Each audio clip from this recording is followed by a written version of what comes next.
Okay, guys, here it is. How I became a Trump supporter. So, a little bit of my background. I'm Mexican American. My grandma immigrated here from Mexico with her 10 brothers and sisters. And I think, like a lot of Latino families, family really means everything to me. So, when the kids in cages thing happened, I was very upset. I immediately went into action on my social media and I organized a fundraiser where we raised over $1,000 for the Mississippi Immigrants Alliance Fund, and I had been very vocal about Trump ever since. So another thing that recently happened was coronavirus. Okay, I'm also a personal trainer, health coach. I own a studio. Been doing this for over 8 years. So when this happened and there was no talk of the immune system and there was no talk about smoking, and they're really pushing people to order takeout and giving out free McDonald's and passing legislation to have curbside alcohol and delivery. And it just made me wonder, like, if this is really about health, like, this is very suspicious. So I started following all these pages, doing all this research, and then the whole hydroxychloroquine thing came up with Trump. And I saw how the media, like, seriously went ham on him. You know, every outlet was talking about it, memes were created. It was like an all-out attack on the hydroxychloroquine thing. So then in my research, I started seeing that there's hundreds of doctors talking about how they're saving thousands of lives with hydroxychloroquine. And it just made me wonder, like, is there something to this fake news story? Like, is there something to this?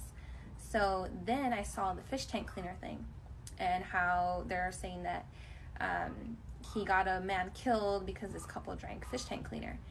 And in my research and in the pages I follow, it turned out that that woman is actually now being investigated for murder. So the fish tank cleaner story was all over social media, but the murder of the man or the investigation was not. So that made me wonder as well. And then I kind of just started doing my own research. I said, well, let me look into this. And the first thing I found was that the Obama administration was actually the one who started the whole kids in cages thing, and that there was more people deported under his administration, and that Trump has one of the highest naturalized citizen rates in over 5 years.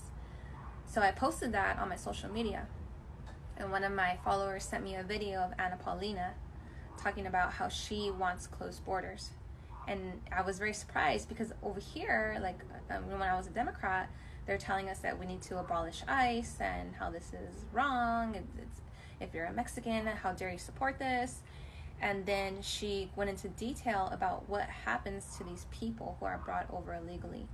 And she said that over 16 to 20,000 women and children who are bought from Mexico and Central America are sold into sex slavery where they are raped and tortured.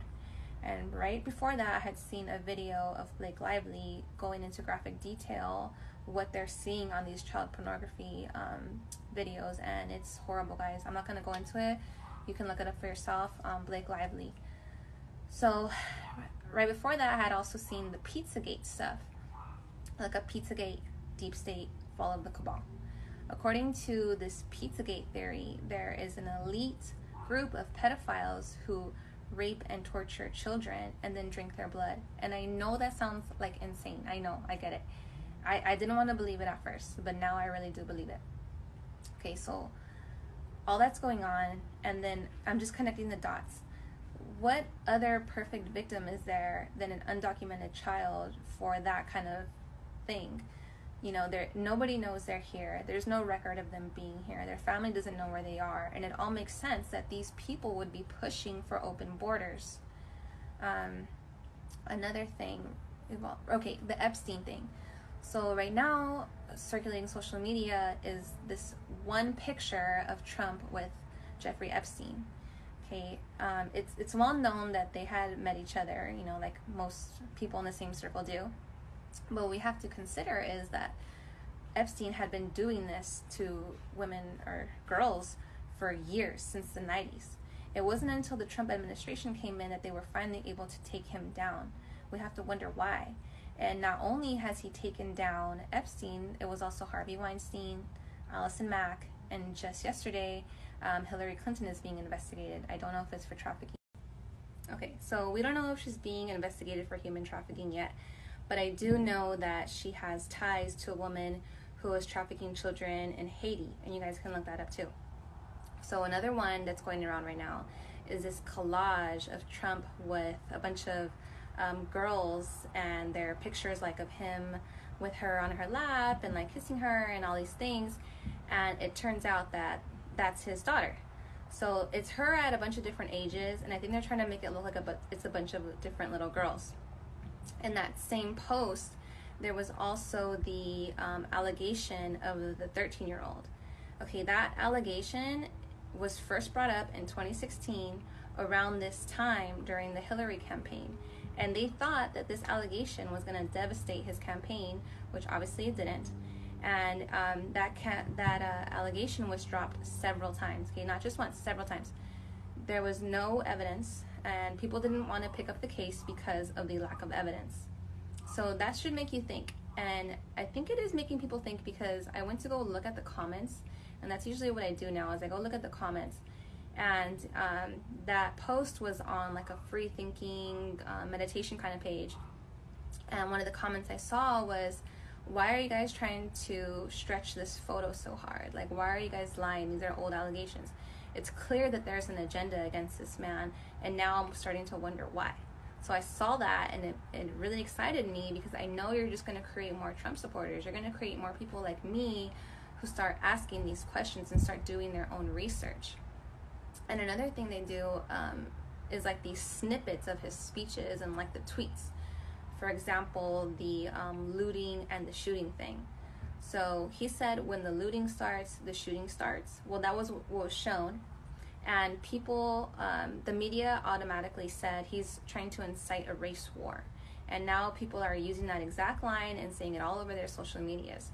He actually went back to explain what he was talking about. When violence starts, that you're going to create more violence. And it's not going to be cops shooting protesters. It's going to be looters shooting other looters, shooting cops. And we've seen that now. You guys have seen that image of the retired police officer that was shot and killed trying to protect a store. And there's a lot of more stories going around like that. So that turned out to be very true.